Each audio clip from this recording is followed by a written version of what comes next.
We all are artists. The question is, are we a better artist today than we were yesterday? And are we doing everything we can to be the best artist we can be tomorrow?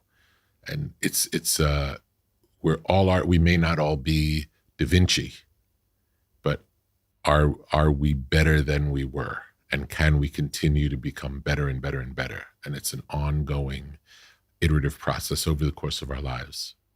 We often don't realize we're in control, but we're in control of our own lives, and we can make different choices. And if the things in our life are not bringing us joy and happiness, if our career that we've devoted all of our lives to isn't bringing us joy, we can change them. If we decide our relationship is not the right relationship, we don't have to suffer in that relationship. We can live in a way where we're living in an artful way, where we're engaged and paying attention and making each choice count, or we can live in a almost like sleepwalking through the day, which many of us do. Many of us do, just go along. Yeah. Just repeat yesterday again. And I suppose the principal argument of the book, although it didn't set out to be this way, is that the way we choose to live in the world impacts our ability to make more beautiful things. One of the things I say in the book is the audience comes last. And the audience comes last, not because I don't care about them or I don't like the audience. In service to the audience, they have to come last. Yeah. The thing that the audience wants is the best thing they can get. If we're trying to make it for them, it won't be the best thing it can get. It'll water it down. The process of making something for someone else undermines it.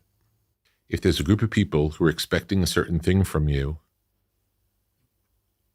and you no longer feel like that artist, you've moved forward, and your concern is that the audience hasn't moved forward, it's a very uncomfortable place to be. You can continue going through the motions in the old way and thinking that that will please the audience, and it may or may not. Or you can be true to yourself, and in that process, you'll alienate some of your audience and maybe get new fans. It's the reality of the situation. Different's not always better. It's often not. That's the other thing. It's like, just because it's different doesn't mean it's better. Yeah.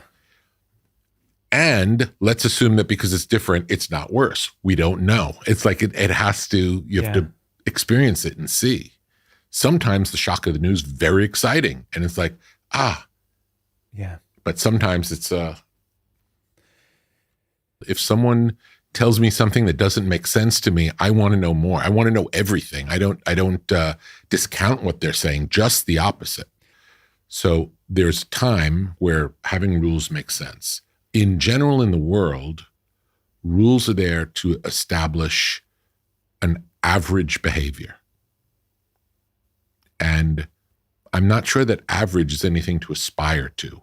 So sometimes, especially in art, if you want to create something special, often it comes from breaking rules, from going beyond the accepted norm of how it's done. When we're creating something, we can get into it to a point of tunnel vision, to where through the singular focus of working on it, we lose perspective on what it actually is. Yeah, there is no right way. And sometimes when we do something and find success in the way we've done it, we think that's the way it works. Yeah. But it's rarely the only way. And it could quickly become a limiting belief if you start making things that all start seeming very similar. Yeah. So opening it up to trying a completely different way, using a different palette. Mm.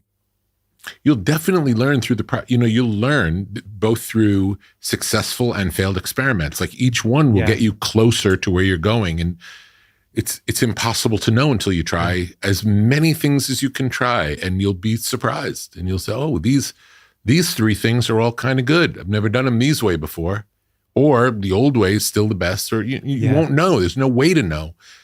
And you also find out what's most fun, like what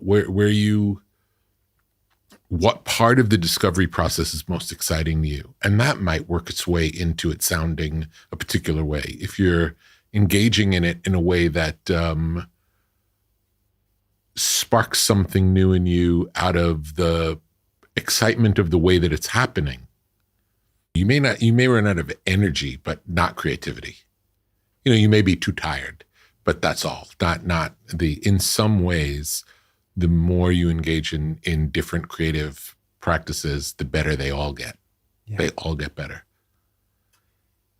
The thing that taps out first is just energy. You run out of steam, but not out of ideas or creative spirit. That's it's eternal and forever. You can, sometimes removing the distractions, it falls into place.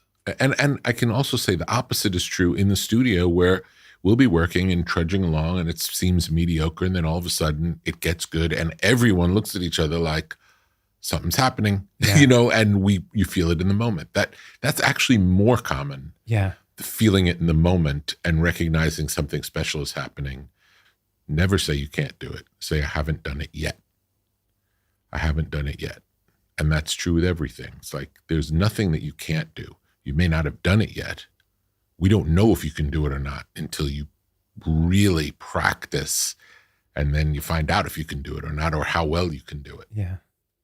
And it's not going to happen without doing the work. So I would suggest that you write and record as much as you can all of the time. And instead of thinking of it as, think of it as a hobby. Just think, my hobby is I'm going to write and record songs.